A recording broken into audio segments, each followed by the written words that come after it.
एक गांव था गरीबनगर। वहां गरीबी की कोई कमी नहीं थी।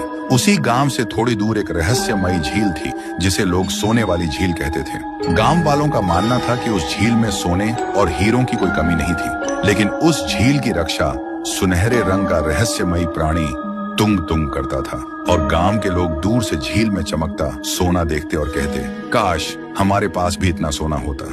लेकिन किसी की हिम्मत नहीं होती थी कि वह झील से सोना चुराए। और गांव के बच्चे अपने पिताओं से पूछते, पापा आप उस झील से सोना क्यों नहीं लाते? उनके पिता डरते हुए कहते, बेटा बहुत लोग वहां सोना लेने गए थे, लेकिन तुंग तुंग ने उन्हें जानवर बना दिया, इसलिए अब कोई भी वहां जाने की हिम्मत नहीं करता। उसी गांव में राय कुमार नाम का एक लड़का रहता था। वह बहुत बहादुर था, लेकिन वह बेहद गरीब था। एक शाम जब वह घर लौट रहा था, तभी उसकी नजर उस चमचमाती झील पर पड़ी। सोने की चमक देखकर उसने सोचा, अगर इस सोने का थोड़ा सा हिस्सा भी गांव वालों के काम आ जाए तो सबकी गरीबी दूर हो सकती है। यही सोचकर उसने झील से थोड़ा सा सोना उठा लिया और गांव लौट आया। लेकिन उसे सोना उठाते हुए कुछ गांव वालों ने देख लिया।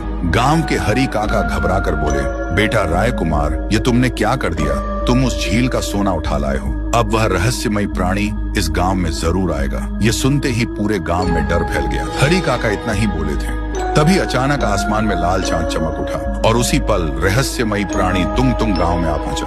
वह गुस्से में गरज कर बोला, तुमने हमारा सोना चुराया है, मैं तुम्हें नहीं छोड़ूंगा। इतना कहते ही वह गांव वालों को एक एक करके जानवर बनाने लगा। तभी पूरे गांव वाले उस रहस्यमयी प्राणी के सामने घुटनों के बल गिर पड़े और डरते हुए बोले, हमें माफ कर दो, हमारे पास अपने बच्चों का पेट भरने तक के पैसे नहीं है। यदि हो सके तो हमारी कुछ मदद कर दो। प्राणी ने जब गांव वालों की दयनीय हालत देखी तो उसकी आंखों से आंसू निकल आए। वह बोला, मैंने हमेशा लालची लोगों को सजा दी है, लेकिन तुम लोगों की हालत देखकर मुझे दया आ गई। फिर उसने राय कुमार की ओर देखा और कहा, तुमने अपने लिए नहीं बल्कि पूरे गांव के लिए सोचा है, इसलिए मैं तुम्हें उस झील में आने का एक अवसर देता हूँ, लेकिन याद रखना वहाँ कोई भी लालच नहीं करेगा। इतना कहकर तुंग तुंग वहाँ से चला गया।